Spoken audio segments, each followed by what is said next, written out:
Some days you may lead me through green pastures, where my heart drinks in deep the water's sweet. And some days you may lead me through the desert. Even then you're still the reason I can sing. I've been blessed beyond measure, so far beyond what's gained through earthly treasure. Whatever comes my way, still my soul will say, I am blessed, I am blessed.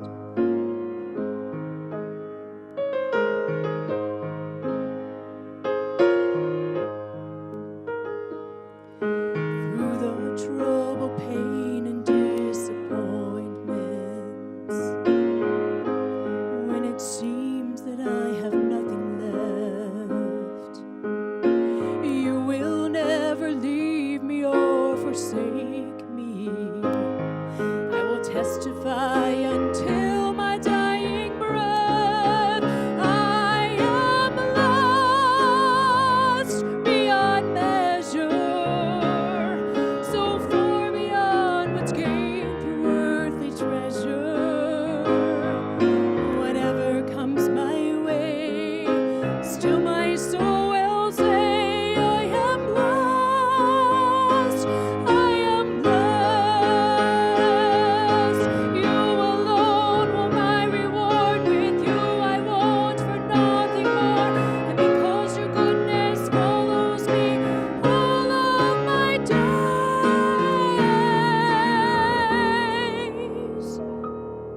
I am blessed beyond measure,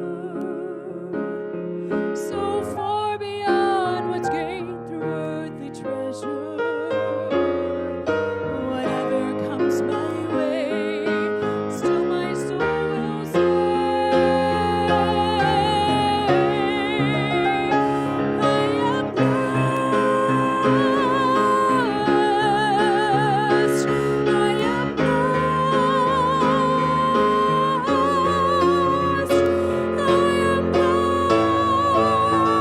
blessed beyond measure, so far beyond what's gained through earthly treasure.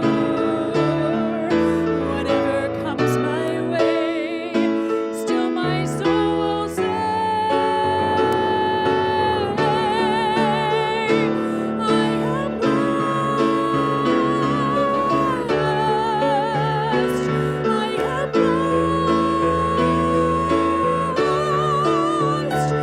am blessed, I am blessed. This morning, we're going to be looking in Deuteronomy chapter number 14, just a little bit, as we look at a subject that is a little bit out of the ordinary for a Sunday message. Moderate drinking of alcohol and even the abuse of drinking of alcohol is at an all-time high amongst professing Christians. Today, some evangelical churches speak of drinking alcohol as a part of their missional strategy for reaching the lost. There are even some evangelical churches that have winemaking parties and have beer drinking events and beer making events. And some have even gone so far as to say that to be an abstainer from drinking alcohol is a sin that will hinder a Christian's evangelistic efforts.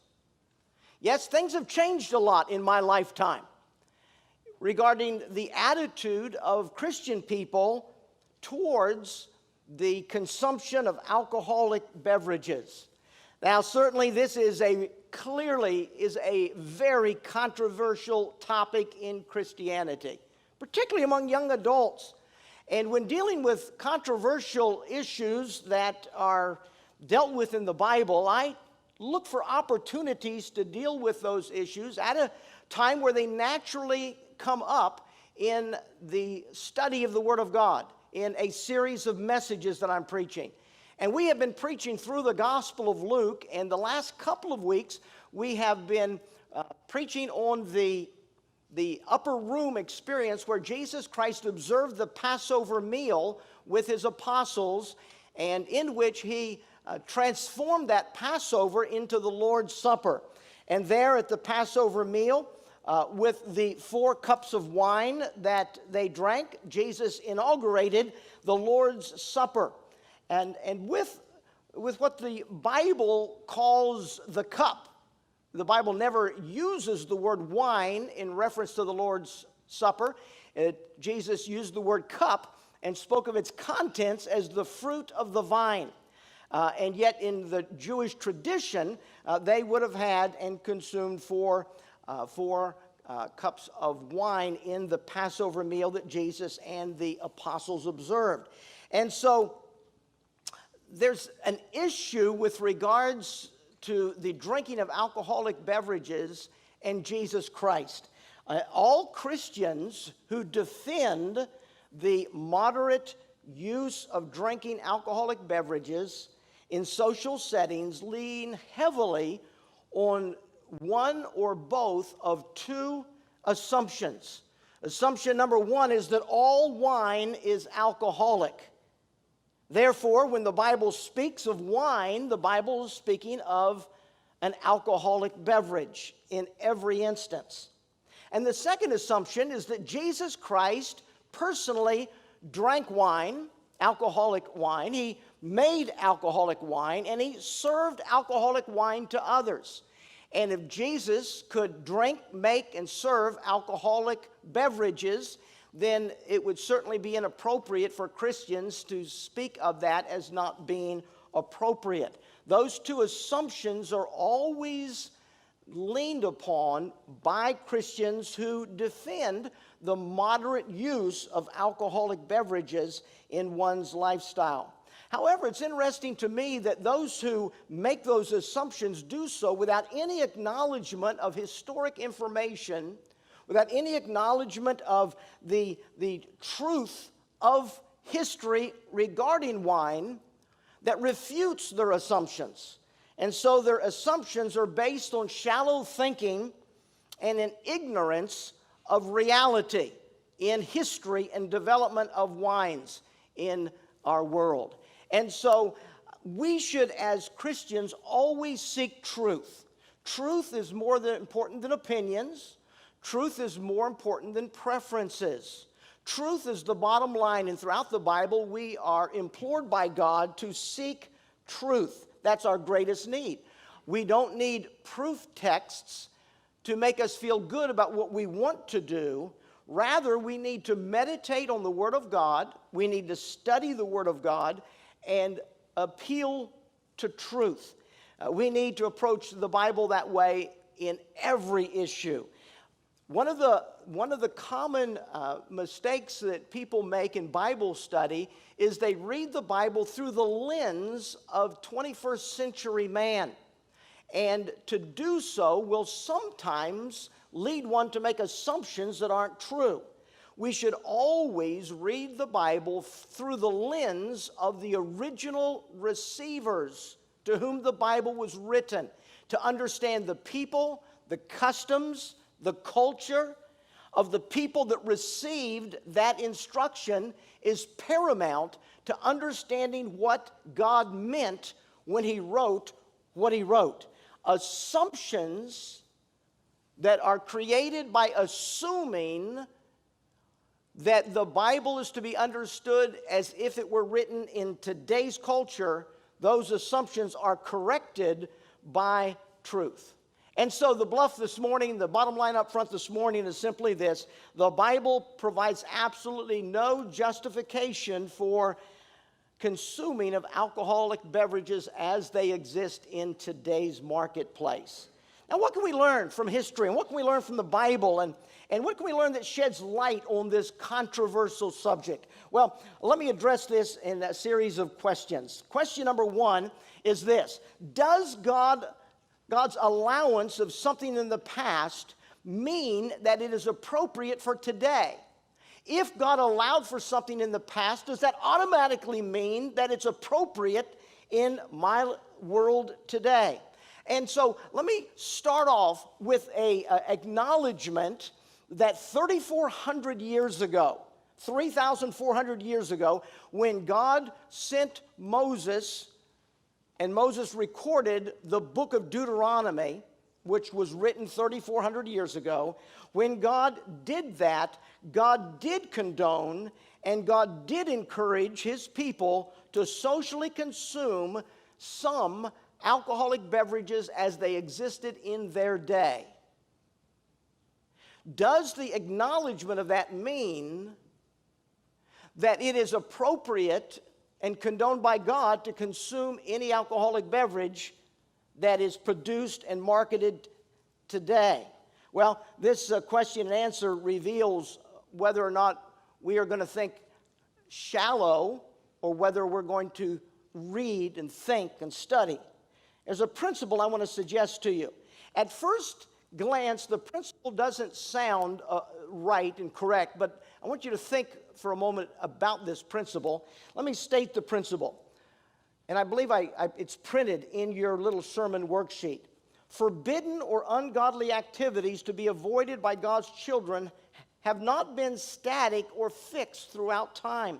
At times, an activity may change from one category to another, from something that's acceptable to something that's not acceptable, depending on specific situations. Let me throw out a couple of specific situations. Sometimes something is appropriate in one time and not appropriate in another because of the motivation behind the activity. And the activity can make some things right or wrong.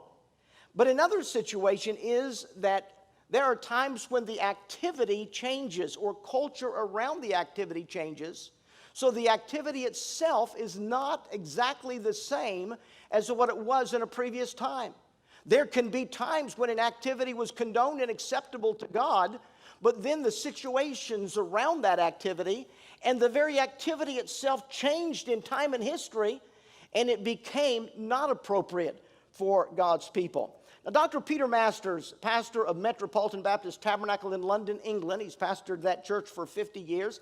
That church has been in existence since 1650, and it was once pastored by Charles Haddon Spurgeon. Dr. Peter Masters offered 3 examples of things that used to be appropriate that aren't appropriate because of the changes that have occurred in time. One of the examples he offered is the example of warfare. There was a time where God commanded Israel to annihilate an entire people group. Every man, woman, boy, girl, the livestock, totally annihilate an entire people group. Now, there were motives, there were reasons, there were situations in which that was a good thing. And God required God's people to annihilate that people group.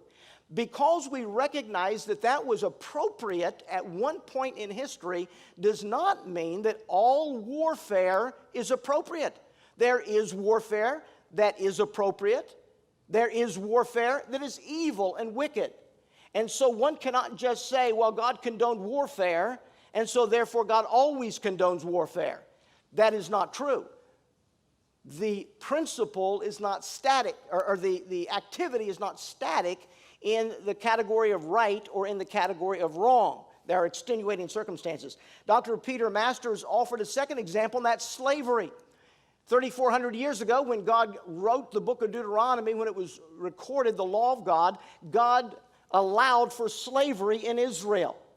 And that slavery that God allowed was very carefully explained in the book of Deuteronomy. It was very carefully regulated. But it was not a blanket endorsement of all slavery. It was slavery in particular situations where someone was destitute. And in order not to starve to death, God condoned the ability for one human being to own another human being for a short period of time so they could provide for them as their slave. How they treated that person was governed by God's principles. They could not be kept for over 6 years, and when they were released with enough property, enough money and value to establish themselves. So that 6 years of slavery took them from the point of starvation to the point of being able to provide for themselves. And God established that. Now, slavery in Greece and in Rome and in other countries was anything but an expediency that helped people. It was evil and it was wicked.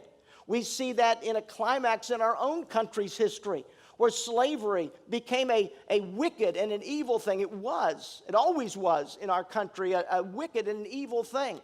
Now, it would be wrong to say that because God condoned slavery 3,400 years ago in the land of Israel, that God condones and endorses all slavery anywhere. That would not be an appropriate thing to say. It would not be a true thing to say. Some activities are right sometimes and wrong other times, depending on motivations and situations and even the activity itself, whether it changes. Dr. Peter Masters offered a third illustration of that he has seen in his lifetime, and that was dancing. He said that there in the Bible, Israel culturally danced. Men danced with men, women danced with women. They all joined hands in a big circle and danced around and celebrated. And to say that the dancing that we read about in the Bible means that God endorses what is oftentimes a sensual, romantic dancing of unmarried people, it would be an incorrect thing that just because the word dancing is used in a proper, appropriate way, that all dancing is by definition proper and appropriate. Now, there are activities that are wrong one time in history and not wrong in another time in history, depending on circumstances around them. And that is an important thing, because when people who defend moderate drinking of alcohol go to a book written thousands of years ago and use that to endorse and say Jesus approves of all social drinking of alcoholic beverages in our world, is not a legitimate argument or a wise thing to say. So the fact that just because something is condoned in one time in history does not necessarily mean it's condoned in all times in history. There are extenuating circumstances. Let me ask a second question. The second question is, were the alcoholic beverages God condoned and encouraged in the past the same as alcoholic beverages being consumed today? The wines that were drunk in the Bible, are they the same as the alcoholic beverages that we can purchase and consume today? When we compare wine in the Bible to wine today, are we comparing apples with apples? And here is an area of truth that reveals the shallowness of the thinking and studying of many who are more concerned with condoning what they want rather than arriving at truth based on serious study. When listening to the proponents of moderate drinking today, you would think that the wines mentioned in the Bible 3,400 years ago is the same thing as they can buy at the liquor store today, and nothing could be further from the truth. The first book I ever read about the development of wine in human history was a book written in the 1800s. It was first published in 1871. It's entitled Bible Wines, or The Laws of Fermentation and Wines of the Ancients. This book is still in print today. It was first published in 1871. It's still in print today. It is recognized as a profound research into the wines of the ancients, the Greek world, the Roman world, of Israel, of ancient culture, and then what happened in human history regarding those wines. And excellent book. It's not a simple, smooth bedside reading. It is a book of quotes from people from a variety of countries in a variety of time frames throughout the last 2,000-3,000 years. Interesting book. A more recent book that is on the market is Wine in the Bible, a biblical study on the use of alcoholic beverages by Samuel Bacchiocchi, and 300 pages dealing with wine in history, what the wine in Bible history was, what the wine in different periods of history were, what wine is today, and then addressing every biblical reference to wine, particularly in the New Testament. And then there's also a full-length book, and this is just the condensed edition that Dr. Peter Masters from the Metropolitan Baptist Tabernacle in London, England wrote, Should Christians Drink? The Biblical Case for Abstinence. And a very interesting read. We have that in our bookstore here, and we have had Samuel Bakaochi's book in the bookstore as well. And then a printed sermon by Pastor Scott Wendell at Valley Forge Baptist Temple up in Pennsylvania. Alcohol, 8 questions every Christian should ask. And then we also have a little booklet that is called Wine in the Bible that we printed here. Not written by anyone here, but it's got 2 parts to it that are good information studying this issue of wine in history and wine in the Bible. Dealing with the question, all of that, dealing with the question, are the wines that are used in the Bible the same as the wines we can purchase in the liquor store today? We must not approach this subject assuming that what exists today mirrors what existed in the ancient world. We must look a little bit deeper than that. Now, there are 2 truths that we need to understand in answering the question, are the wines of Bible days the same as the wines of today? And 2 truths. The first truth is the reality that wines of the ancients were often non-alcoholic.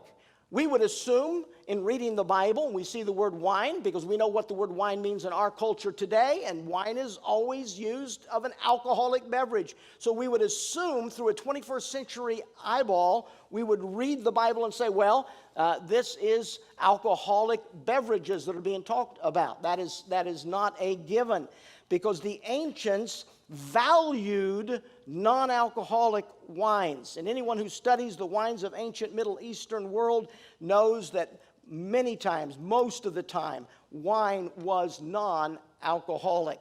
Now, let me just mention a couple of facts, that a series of facts very quickly here about wine in Israel as well as in Greek and Roman world. There was no refrigeration to be able to keep things from spoiling. The climate was hot.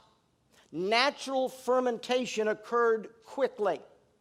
Grapes were harvested once a year.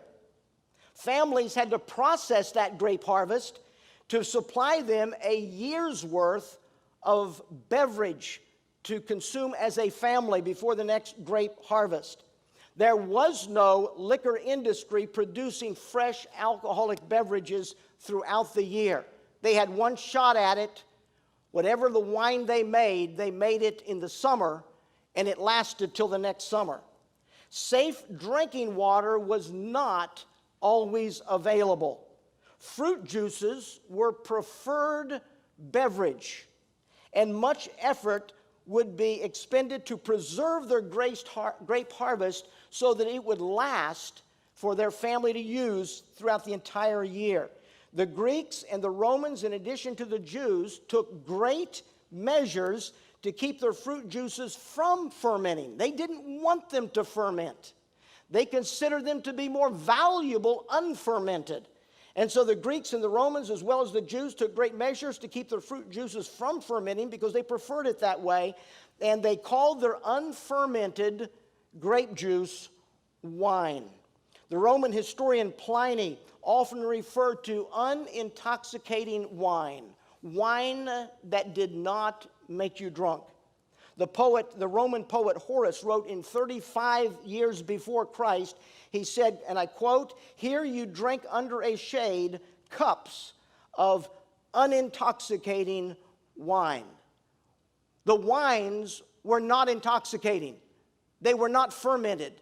They worked hard to keep them from fermentation. These are undeniable historical facts that anyone can learn by studying the history of wine in the ancient world. Very important facts to be able to study.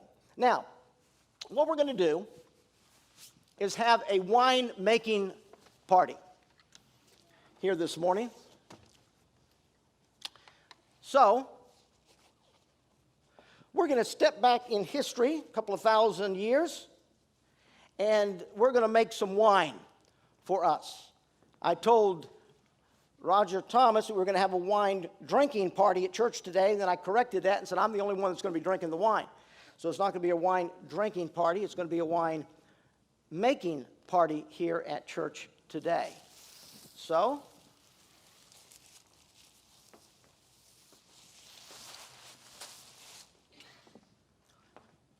let's make some wine. The first thing that I want us to understand is that in the summertime, when the people would harvest their grapes, they actually called the grapes that they harvested wine. I'm reading from Deuteronomy 16:13. Thou shalt observe the Feast of Tabernacles 7 days after that thou hast gathered in thy corn and thy wine. That's mentioned also in Jeremiah and in Joel. Now, alcoholic wine doesn't grow on a tree. You can't harvest alcoholic wine. But they talked in different Old Testament passages about harvesting wine. I'm reading from Isaiah 65, verse 8. The Bible says, Thus saith the Lord, as the new wine is found in the cluster, one saith, destroy it not. When the new wine is found in the cluster, inside that cluster is wine right now. And that which is harvested is wine. This is wine according to the Word of God. And the fresh juice inside the grape, while it's still in the grape, is wine to the people of Israel in the Bible. Now, when they would bring in the clusters of wine, they would take the clusters of wine to a vat called a what? What is it? Loud? A wine press. They didn't take it to a grape juice press. They took it to a wine press. And this is a hard one to demonstrate in real historical accuracy, unless we had a really big vat up here and got a couple of guys up here to take off their shoes and roll up their pants legs and walk around in the vat. But that's how they pressed the wine from the grapes. They did so with their toes. And so, when they would harvest the grapes, they would press the grapes in a wine press to be able to release the wine from the grape cluster. And when they had done that, they would take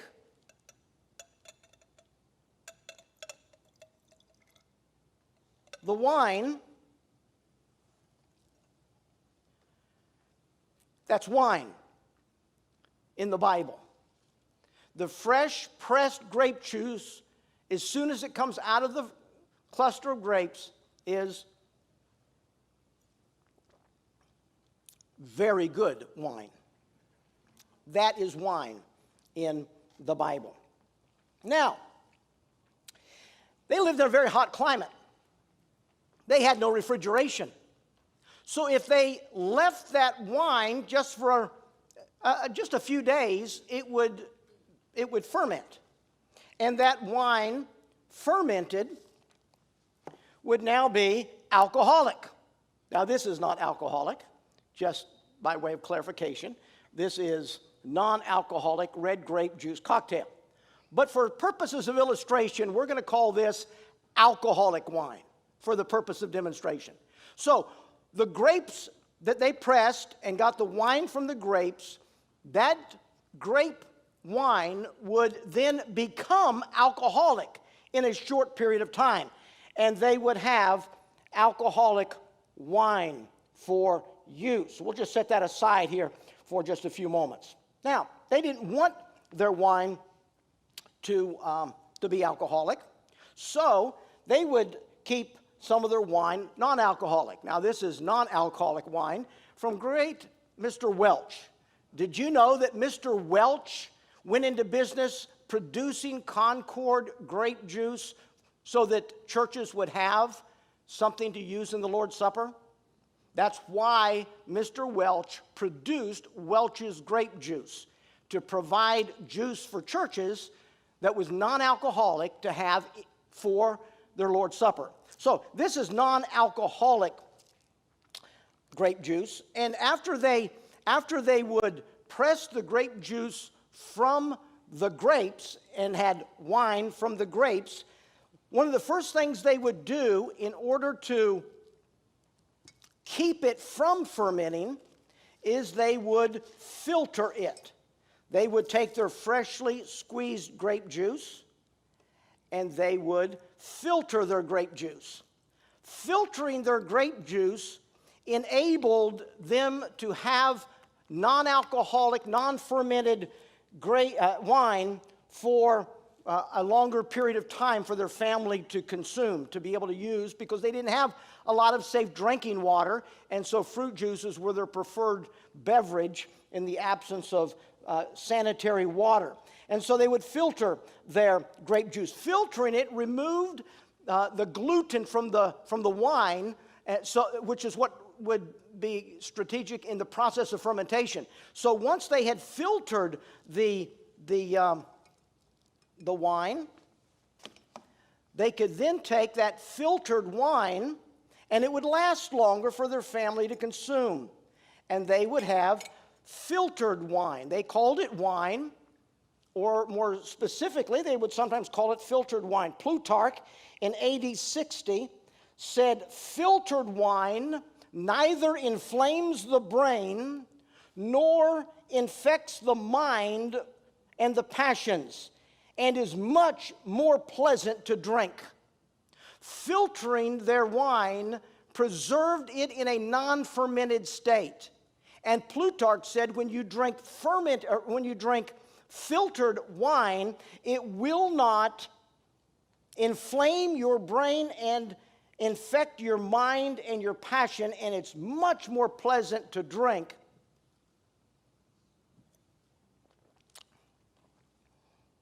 than the unfiltered wine that was left to ferment, or that did ferment. So, filtered wine was unfermented. Now, something else that they would do to be able to preserve their wine from fermentation is that they would boil it. And they would boil the wine in order to remove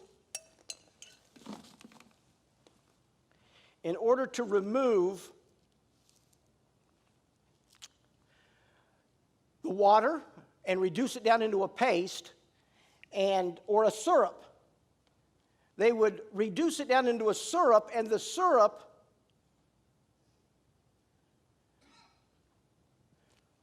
would not ferment, was not fermented. They would then take the syrup throughout the year. They would use it as a flavoring in their cooking, or they would mix it, and it would become mixed wine that was unfermented, and this is the way they preserved their grape harvest, to be able to have non-fermented beverage to drink throughout the year. And when they reconstituted it by adding water back in, that was called mixed wine, and it was not fermented. Sometimes they would even reduce it down further. That's a mixture of things. They would reduce it down further into a paste. They would boil it down into a syrup or boil it down further into a paste. The paste they would use as a spread on their breads, or they would take the paste and they would do the same thing that they did with the syrups. They would take the paste and they would mix it, and the mixed wine would be non-alcoholic, would be unfermented, and they would be able to drink the mixed wine throughout the year. From an early Christian volume entitled The Apostolic Tradition, we know that the early church followed the custom of drinking mixed wine, which was how they would preserve their grape harvest, non-alcoholic and unfermented. Now, there's a second truth you need to understand.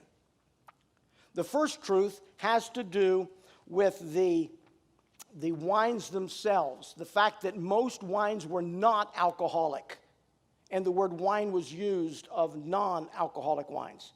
You also need to understand that when the wine did ferment, the alcoholic wine that the ancients used was very weak.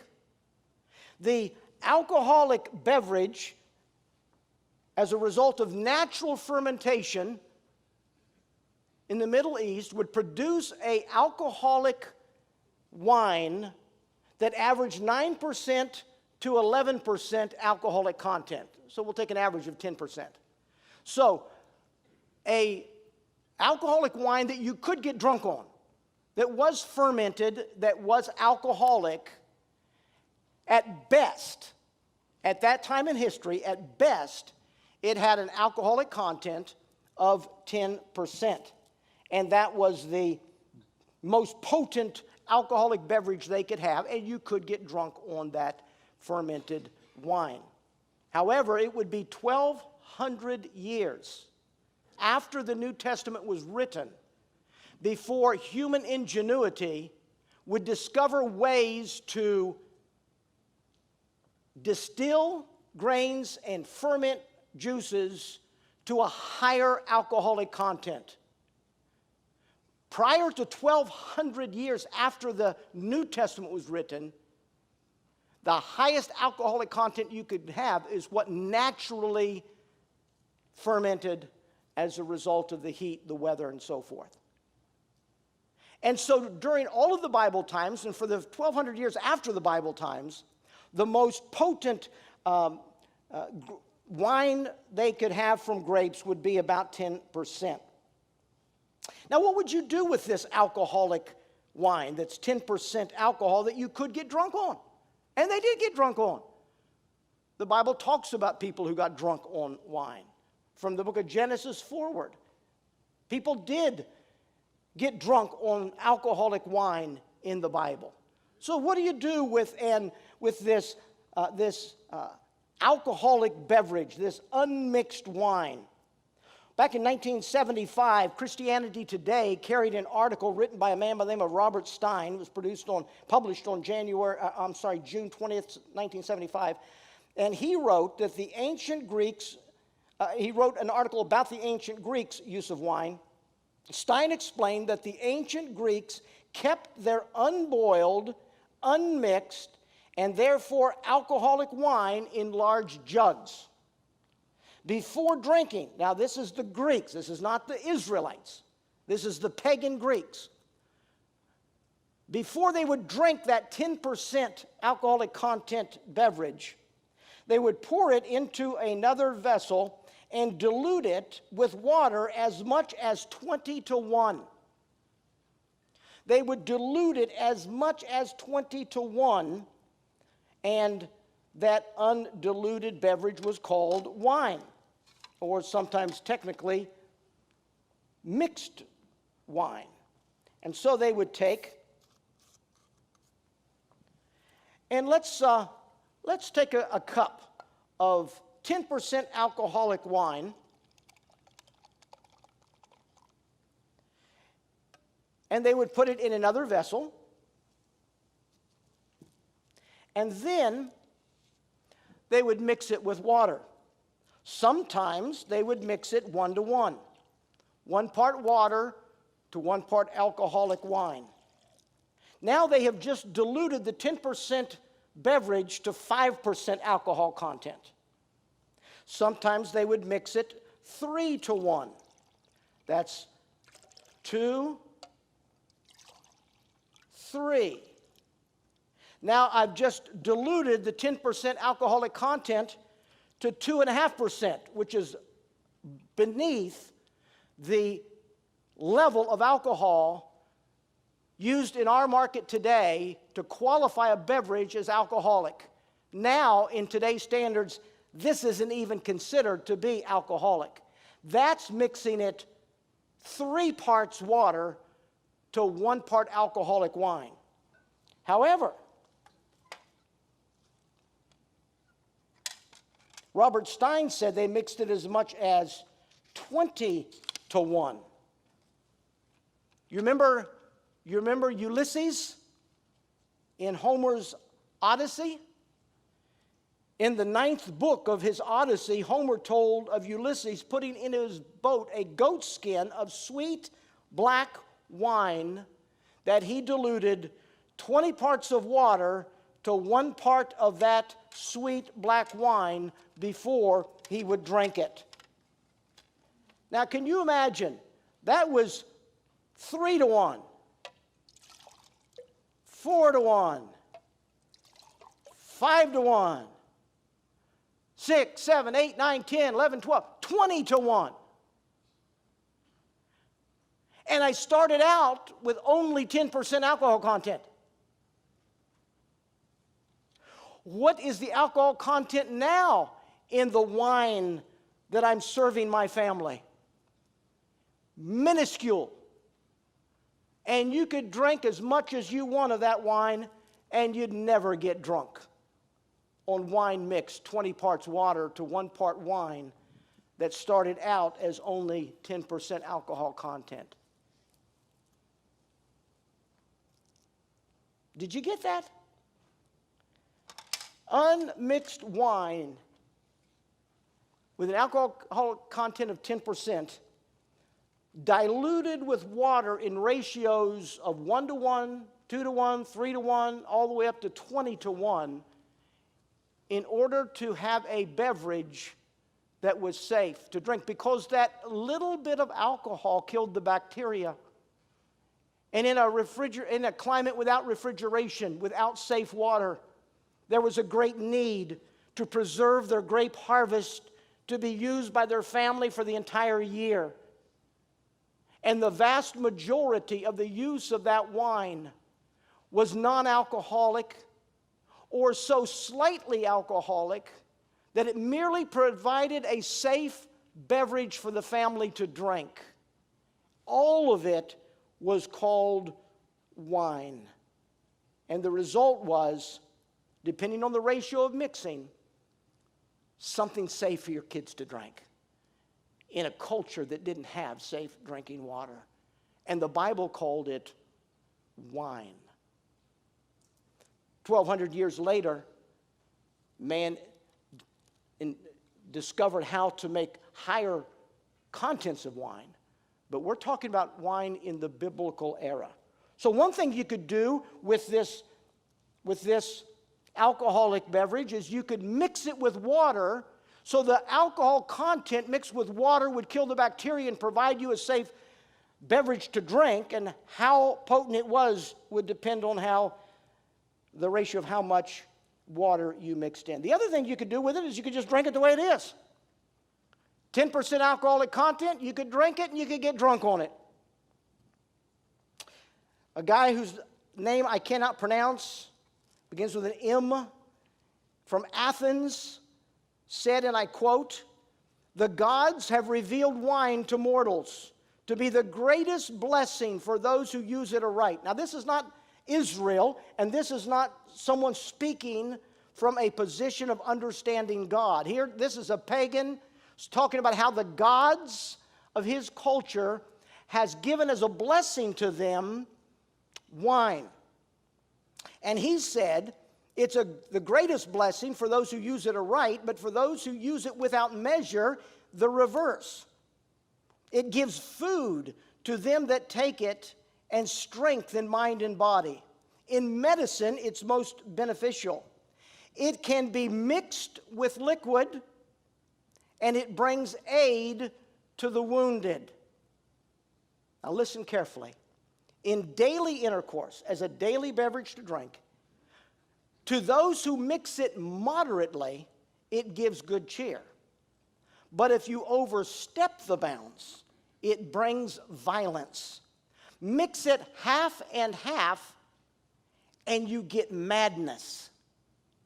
1 part water to 1 part alcoholic wine gives you a beverage that's 5% alcohol. Barely strong enough to be considered alcoholic in today's standards. And if you drink it at that strength, it'll bring you madness. It'll bring you good cheer. Let's see, mix it half and half, you get madness. Unmixed, if you just drink it without mixing it with water at all, you're drinking a 10% alcoholic beverage, far below most alcoholic beverages that are bought at the liquor store and consumed today. But if you drink it unmixed, bodily collapse.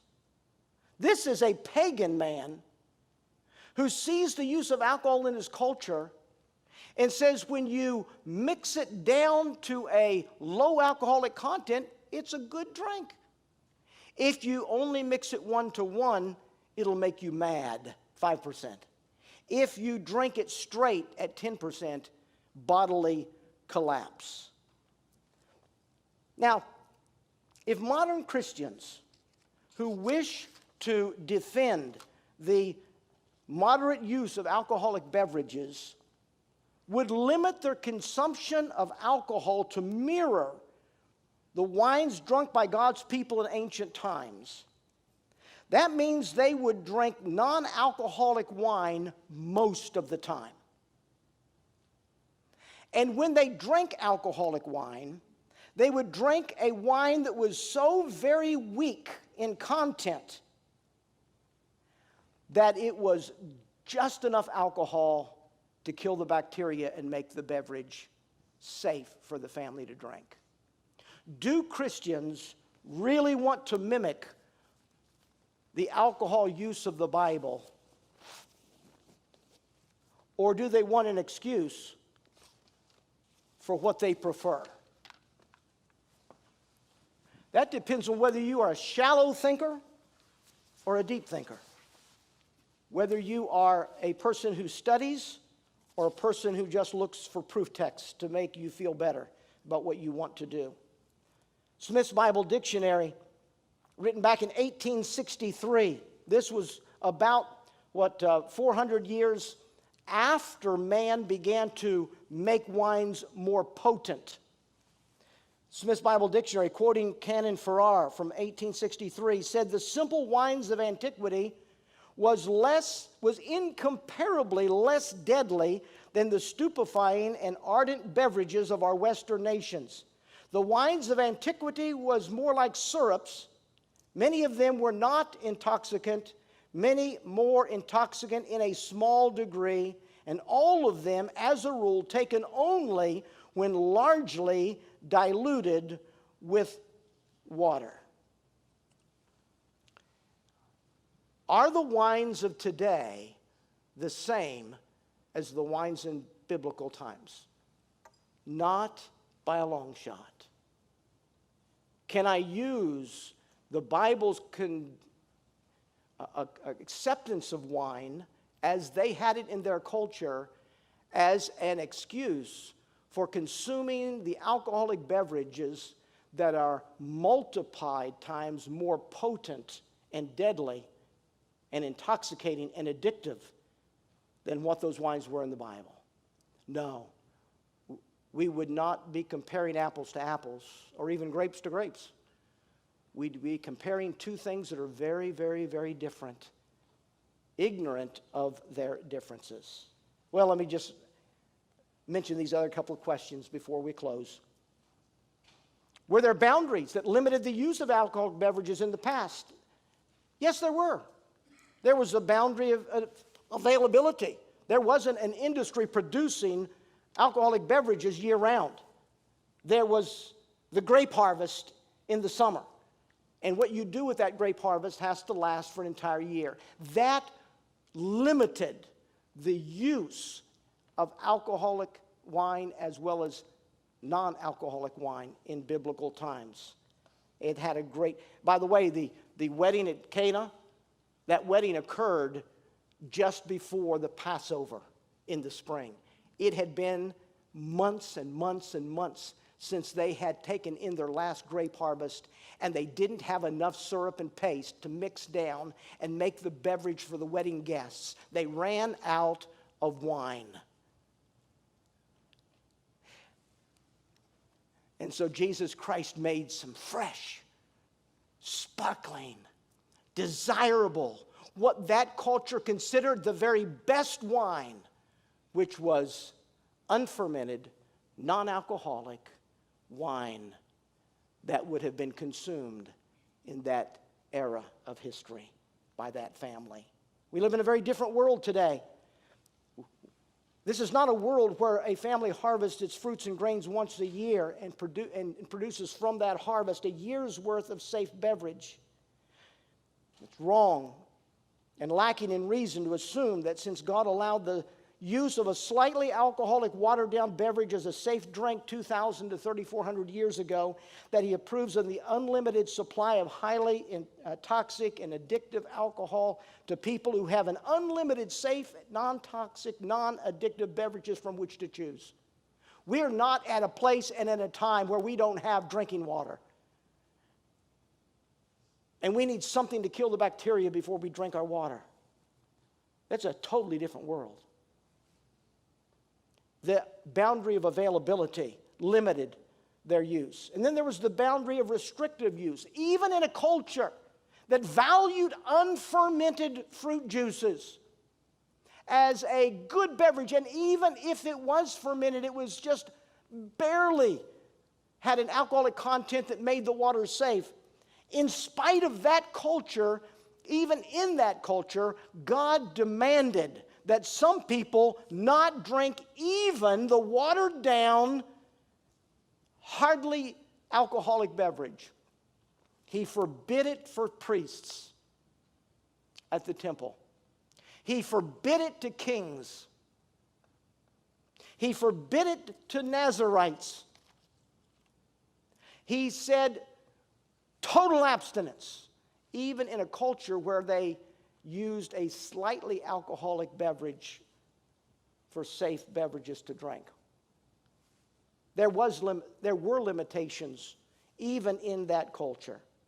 Fourth question, how do I know whether wine in the Bible is the non-alcoholic or the alcoholic? Well, context is everything. If I said this morning, I love my wife, I love my car, I love my dog, I love my tools, I love...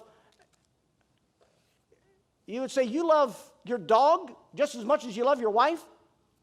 No, everyone knows context is everything. You use the one word love, and you use it in a variety of different ways, and they don't mean the same thing, and they don't refer to the same thing. And context tells you how you're using that word. The same is true of the word wine in the Bible. There are contexts that it's very obvious that the wine is addictive.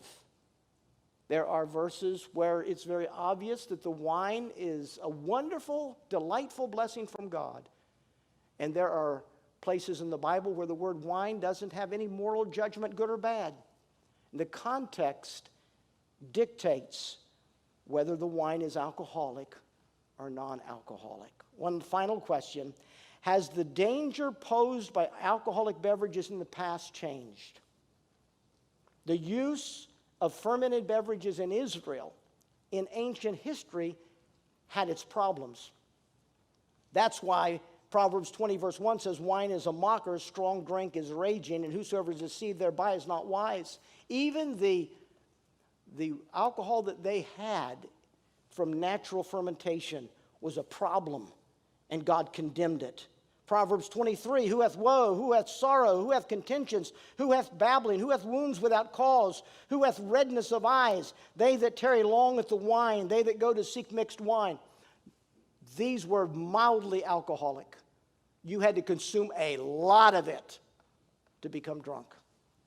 And yet God says, look not upon the wine when it's red, when it giveth its color in the cup, when it moveth itself aright, at the last it biteth like a serpent, stingeth like an adder. Thine eyes shall behold strange women, thine heart shall utter perverse things.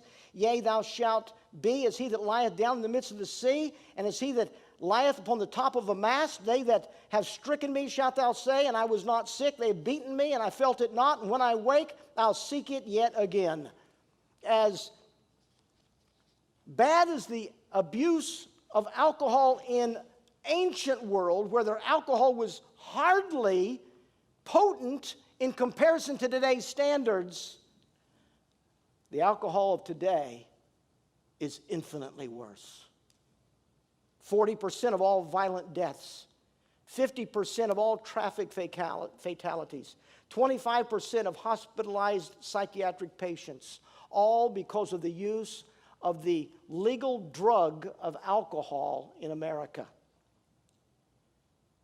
From the back cover of Samuel Bacchiocchi's book, quote, "The use of alcoholic beverages has become America's #1 public enemy, costing over $117 billion annually and claiming at least 100,000 lives per year, 25 times as many as all illegal drugs combined." You take all illegal drug use in America, you take the cost of those drugs to the American taxpayer, you take the number of lives that are lost to those illegal drugs. Alcohol causes 25 times more people to die. Alcohol is America's #1 drug problem. Fox News, January 2020, released a report or reported on a report that the number of deaths related to alcohol in the United States doubled between 1999 and 2017. 18 years. The number of deaths from alcohol doubled, leaving 1 million Americans dead because of alcohol in those 18 years. Did the mildly alcoholic beverages of ancient history in Bible times cause problems? Yes. Enough problems for God to condemn it. Are the problems we face in our culture today the same? No. No, nowhere's close. You can't find the level of problems caused by alcohol in today's culture. You cannot find that in ancient history of Bible days. The Bible says in 1 Thessalonians 5:22, abstain from all appearance of evil. Let me end this message with 2 pictures. The first is a sad ending, and the second is a good ending. Let's start with the sad ending. It was 1999, September 19th. A young lady named Jacqueline Sabarito from Caracas, Venezuela, had come to the United States to study. She was at a birthday party near Austin, Texas. She and her friends left and accepted a ride home from another classmate. That's her on the far left. That's Jacqueline, 1999. On that short ride home, a truck driven by the man in the middle was drunk. He veered across the lanes of traffic, and he hit the car that Jacqueline was driving head on, immediately killing 2 of the 5 people in that car. Jacqueline was one of the 3 that survived. She was in the passenger seat in the front. The car burst into flames. People tried to get him out. They couldn't get Jacqueline out of the burning vehicle. There were people there, but they didn't have the right equipment to cut into the car and get her out. So she was in the burning vehicle until the people, the fire department with adequate equipment got there and were able to extract her from the vehicle. They thought she was dead. They put her an ambulance. They sent her to the burn unit of a nearby hospital, and the doctors all thought she would die that night. But she didn't die. She lived. That's Jacqueline on the right. Her face became the poster child against drunk driving in America for many, many years. She died in her 40s a year and a half ago from cancer.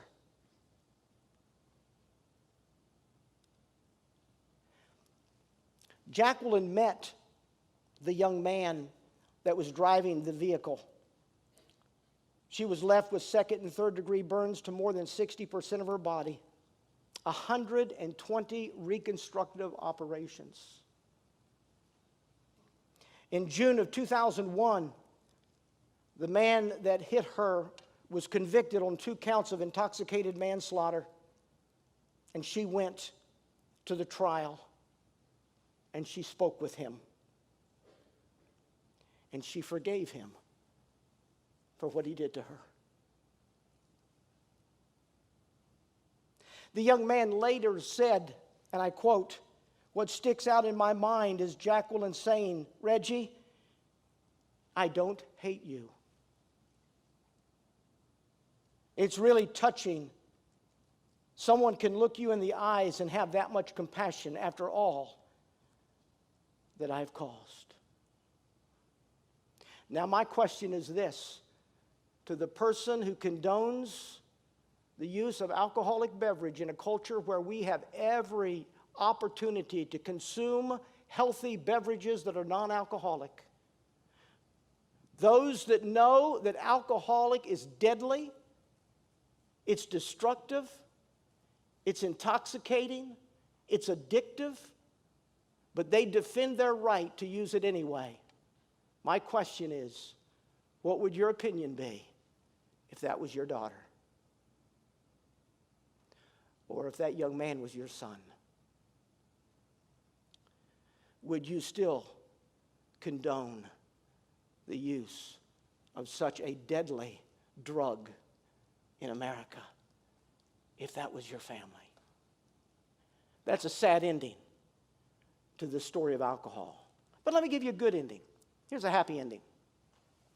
This happy ending is the story of Stan and Mary Hess. Stan and Mary Hess were visitors to Valley Forge Baptist Temple a few years ago.